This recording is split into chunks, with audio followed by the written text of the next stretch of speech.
Yolanda Baines. I was diagnosed September 2015, BRCA, breast cancer, stage 3. Got up one morning to go to work, felt a little chest pain, did my typical morning shower, went on to work. Came home that night, chest pain, breast pain was gone, didn't think anything of it. Next morning, I felt that lump again. That kicked everything off. Antennas went up because I know cancer runs deep and it's very hereditary in my family. You know, my mom passed from it, few aunts, whole lot of uncles from every type that you can think of, young and old, smoked or not, they've passed of cancer. So for me, when I felt that knot, boom, it was instant. I went to get a test done and the gentleman stuck a needle in my breast, and without me looking at him, and told me to tell him what I felt. I didn't feel it. When he told me to turn around and look, when I tell you, I almost snatched the needle out my breast because I didn't feel it go in and I only saw it. That was a scary moment for me, and that confirmed it for me. I knew at that point. Friday morning I got the call and it was confirmed that I had breast cancer. So I kind of broke. I went in the bathroom and I cried and I did the woes me and, God, why did you do this? And then I had to remember what Grandma used to say, God don't do anything, He allows it to happen. So I had to stop and I had to be grateful and thankful that He didn't move His grace and mercy and let death step in. So that was my consolement for that moment. And I left work and I went on home. One thing I can say is, if you ever get tired and you're concerned, I promise you, count your blessings. And when you're in pain, you just tell Him, Lord, thank you for the pain. You have to. You thank Him for allowing this disruption in your life, because that's what I consider it. Surviving physically is a challenge at times. I'm in a lot of pain, a lot of days I can't move, a lot of days I can move around. I have very good days. Some days my mental takes a toll on me more than the physical.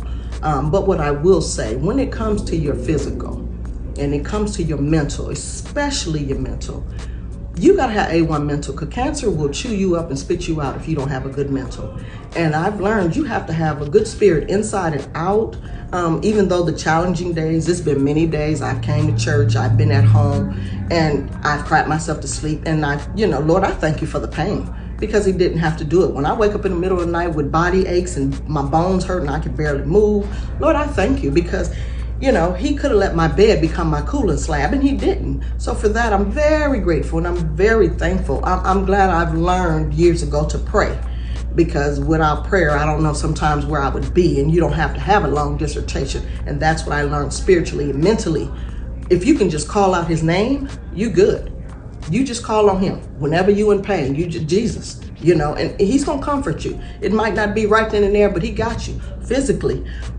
I'm hanging on, and I do what I need to do. I do everything my doctors ask me to do. I do the best I can with what I have to work with. I don't let it stop me, and nor should you. Never let it stop you. People should always know, as the caregivers and as the person who's being cared for, frustration will be your biggest interruption. Stress will be your biggest interruption. And what you should know and need to know, and always hold on to, it gets very frustrating because the people who take care of you don't know what to do to make you feel better. And you're in so much pain, you don't know what to tell them to make you feel better.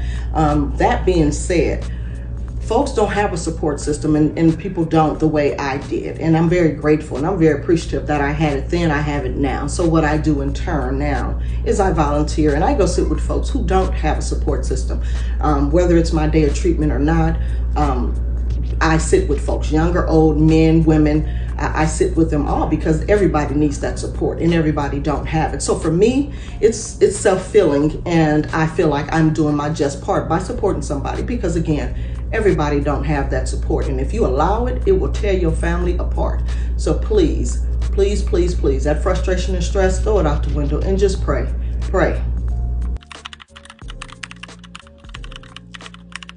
Well, I think women should get it at least twice a year, especially if you know you have cancer that runs in your family, or it's a chance that you may carry that gene, such as myself. I carry the gene.